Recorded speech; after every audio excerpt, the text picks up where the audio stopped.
légère dessus. Lion que j'apporterai au reste de l'univers. Une fois que je vous aurai éliminé, cher spoiler.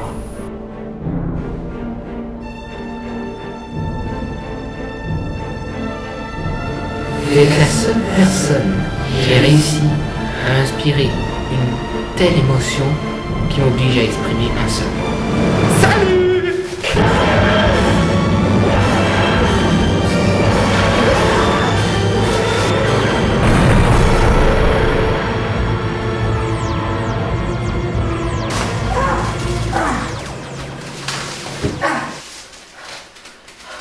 Qu'est-ce qui t'arrive, beauté?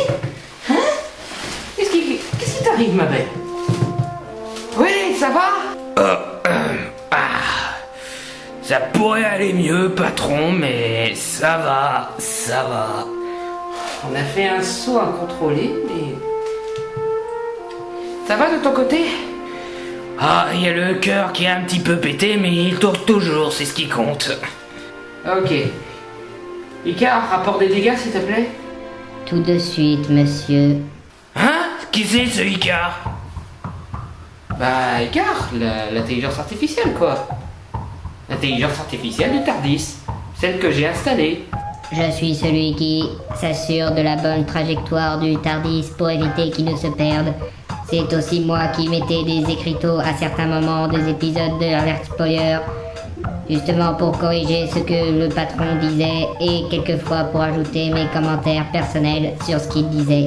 Il y a une intelligence artificielle sur le TARDIS et vous me l'aviez pas dit? Ça fait des années que je bricole ce truc et maintenant vous me dites qu'il y a une intelligence artificielle au cœur du truc. Si, je te l'ai dit qu'il y avait une intelligence artificielle. Non, vous me l'avez jamais dit. Si. Non. Si, je t'ai même présenté. Mais non, vous me l'avez pas dit. Mais si. Non, vous nous avez jamais présenté. Ah bah vous voyez, même lui il le dit. Mais si, je vous ai présenté tous les deux. Mais si, tu te souviens pas? Je te l'ai dit il y a bien longtemps. Tiens, je te présente le TARDIS. Ah ouais, vous m'avez présenté le TARDIS. Vous m'avez pas présenté Icar, c'est ça. En effet, vous m'avez présenté, mais seulement à partir du TARDIS. Il ne pouvait pas me voir, il pensait que vous parliez à un vaisseau, ce qui peut paraître un petit peu stupide. C'est vrai quoi, c'est comme si vous me disiez tiens, je te présente le manteau de la personne que vous vouliez me présenter, et pas la personne en elle-même. Bon, bah d'accord. Willy, Icar, Willy. Bon bah enchanté Icar.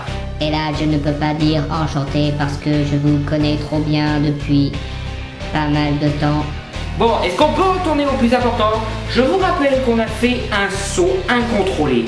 Et que du coup, on ne sait pas dans quelle région de l'imaginaire... Oh mon dieu, je parle comme l'aviateur. Enfin, de l'univers de l'imagination, on ne sait pas où on sait. On sait pas où on est. Le Death Destroyer nous a balancé une torpille en plein milieu du système de navigation. Ainsi, quand vous avez voulu lancer la téléportation dans l'espace-temps, nous avons atterri d'une manière aléatoire. Ah, donc c'est Deathlock qui nous a fait ça. Le Death Destroyer, c'est le nom de son vaisseau? Oui, Death Destroyer. Je suppose que c'est super effrayant, mais c'est pas un peu redondant? À la limite, je m'en fiche, moi. Moi, je vous dis seulement comment j'ai identifié le vaisseau de l'ennemi. Oh, ça après, hein, on saura jamais bien. Donc on est dans un nouveau scénario de perdu dans l'espace. En faisant ça, on s'est complètement perdu dans l'univers de l'imagination. Pas du tout, il se trouve que j'ai analysé l'endroit où nous sommes, et nous sommes dans un endroit catégorié dans nos plans. Nous ne sommes pas perdus, nous savons très bien où nous sommes. Ah bon? Bah alors où est-ce qu'on est? Je préfère éviter de le dire, car dès que vous allez le dire, vous allez sûrement augmenter votre taux de colère. Et si c'est le cas, vous allez m'insulter de tous les noms d'oiseaux possibles dans votre cerveau. Et je préfère éviter cela, parce qu'honnêtement, c'est blessant. Je vais m'insulter, voyons. Je préfère que vous regardiez par le hublot. Oh, d'accord. Je regarde directement par le hublot. Mais ça m'étonnerait qu'on soit dans un endroit assez merdique pour que je me mette à insulter tout. Saloperie de fils de pute enculé de sa mère! Tiens, qu'est-ce que je disais? Oh, c'est pas vrai! Oh!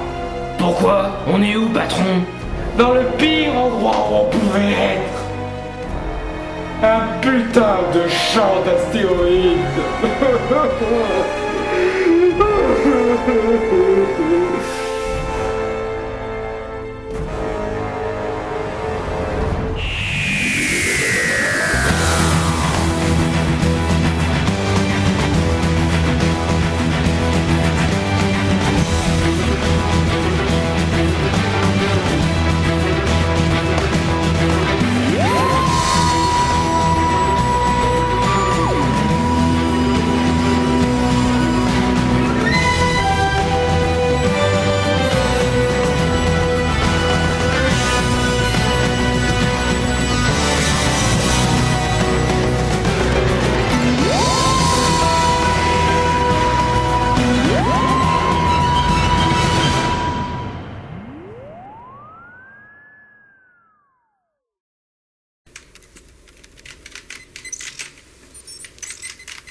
Transformers,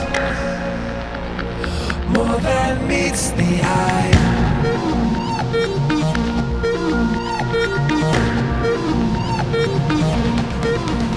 Adapter une série de jouets en film, sur le papier, ça peut sembler être la plus mauvaise idée qui soit. Eh bien, en fait, cela dépend de la série de jouets que l'on décide d'adapter au cinéma. Donc, par exemple, adapter les jouets Transformers, ce n'est pas une si mauvaise idée. Déjà, c'est intéressant du point de vue spectacle des robots qui se transforment en voitures et autres véhicules, mais aussi il y a toute une histoire autour des jouets. C'est vrai que quelque part c'est juste un truc pour faire vendre des jouets, raconter une histoire, d'un côté les gentils, de l'autre les méchants et tout, mais en tout cas il y a une histoire, donc on peut faire quelque chose avec ça. Bon, je dis pas que Michael Bay a très bien exploité l'ensemble de ce qu'on pouvait faire avec Transformers, mais je dis seulement que l'on peut faire quelque chose avec Transformers. Ou encore G.I. Joe, même si dans l'ensemble le scénario peut sembler complètement nanardesque, au moins on a un film qui assume l'esprit nanardesque et nous donne seulement ce qu'il promet de l'action. De plus, la plupart des gammes de jouets comme ça, Transformers, G.I. Joe, Bionicle et autres, ils ont une histoire autour d'eux. Chaque personnage a sa propre histoire, etc. Donc ce n'est pas une si mauvaise idée que ça d'adapter des jouets, parce qu'il y a de la matière dans des jouets. Dans certains jouets, parce qu'il y a un truc qu'il faut absolument éviter, c'est adapter tout et n'importe quoi. C'est juste pour vous dire le thème du champ d'astéroïdes où on est. Je vous explique. Dans l'univers de l'imagination, chaque film, chaque série, chaque saga est représenté au minimum par une planète. Chaque réalisateur est représenté par une galaxie. Si l'univers est beaucoup trop vaste, alors c'est la galaxie qui englobe tout le film. Par contre, un champ d'astéroïdes, c'est-à-dire un caillou venant d'une planète, c'est une idée tellement minuscule, avec tellement peu de matière, qu'on a envie de cracher dessus.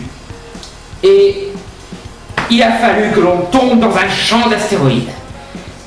Heureusement, on a atterri dans un seul astéroïde, parce que sinon, je vous imagine pas si on était en plein milieu, entouré, encerclé avec tous les astéroïdes qui nous tombent dessus, parce que franchement, rien que cet astéroïde-là, ça me donne envie de plus jamais approcher quelconque caillou. Bratz. Adapter Transformers en film, ok. Adapter G.I. Joe en film, ok. Adapter Bionicle en film, ok. Adapter Bratz en film, laissez tomber. Laissez tout simplement tomber. Je veux dire, une adaptation d'une gamme de poupées pour filles. Honnêtement, comment voulez-vous faire quelque chose de bien avec? Bon, on pourrait faire ce même reproche avec la gamme de poupées Barbie, mais seulement Barbie a de la matière, elle. Je veux dire, quand on y pense, on a une histoire d'amour, elle est célèbre Barbie et Ken, et on a Barbie qui tombe sous différents angles. Rockstar, l'aventurière, la sirène, la princesse, la fée. Barbie, espèce d'icônasse, c'est comme en vrai, c'est un un souhait? Il y a différentes possibilités d'exploiter le personnage de Barbie. Bon, on peut laisser tomber la licence Barbie et faire quelque chose d'autre, mais au moins, il y a de la matière à faire avec Barbie. Mais Bratz, il n'y a rien, mais alors rien du tout. C'est quoi Bratz? C'est simplement 5 filles qui font que du shopping et qui font que se maquiller. Comment voulez-vous faire un film avec ça? Je veux dire, ça se voit légèrement que ce qu'ils ont fait, c'est surfer sur le succès de Transformers. Parce qu'apparemment, à partir de Transformers, on peut adapter toutes les gammes de jouets. Non, on ne peut pas. Choisissez une autre gamme de jouets. Adaptez G.I. Joe, ce que vous avez fait. Adaptez Action Man, je sais pas moi. Adaptez autre chose, mais pas Bratz, quoi. Pas Bratz. Honnêtement, comment pourriez-vous faire un film d'1h50 avec seulement des nanas qui aiment se maquiller et faire du shopping? La conclusion de cette review, c'est simple. Ils ne l'ont pas fait. Ils n'ont pas exploité le coup des shopping. Ils ont fait un tout autre film. Ce qui fait que le seul truc qui est particulier entre la série de poupées et le film, c'est le nom de Bratz et le fait que c'est une bande de filles comme héroïne principale. Ce qui veut dire qu'ils n'avaient pas besoin du nom Bratz pour faire leur merde. Mais est-ce que ça veut dire que le film serait mieux sans le titre Bratz? Non, ça n'aurait même pas attiré mon attention, c'est pour vous dire. Bref, je sens que ça va être l'horreur. Donc, Bratz. Donc le film commence avec, bien entendu, le titre du film. Oh, tiens, avec ce plan magnifique vu du ciel sur cette ville, j'ai l'impression que l'on va parler du destin extraordinaire de filles talentueuses.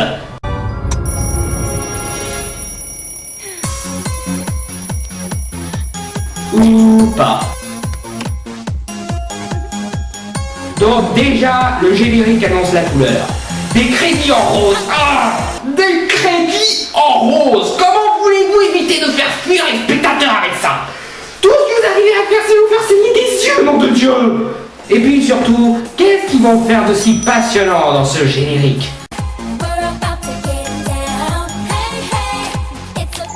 Alors les chicas, vous êtes prêts?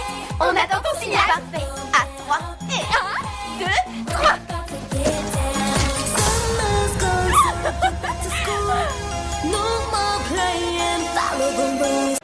Shopping chaussures.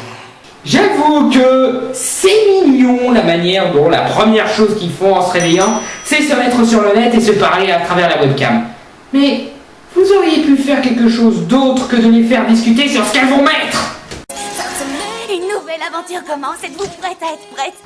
Oh. Quelqu'un a vu mon petit haut turquoise? Oups, tu l'as oublié ici. Je peux le mettre? Oh, bien sûr, coolos. Écoute, c'est complètement démodé ton truc. Ouais. Oh. Oh, j'ai eu un flashback sur Bichette tueuse de talent. Waouh. Au craignos sur jupe écossaise. Jade. Quoi? Tu connais mes parents, jusqu'à ce qu'ils m'aient déposé à l'école. Et ensuite? Ensuite, je balancerai toutes ces fringues en l'air.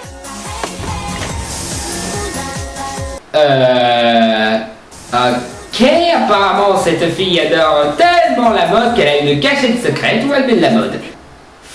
Elles sont vraiment passionnées à ce point. Donc au fur et à mesure que ça avance, on découvre un peu plus la vie de ces jeunes filles.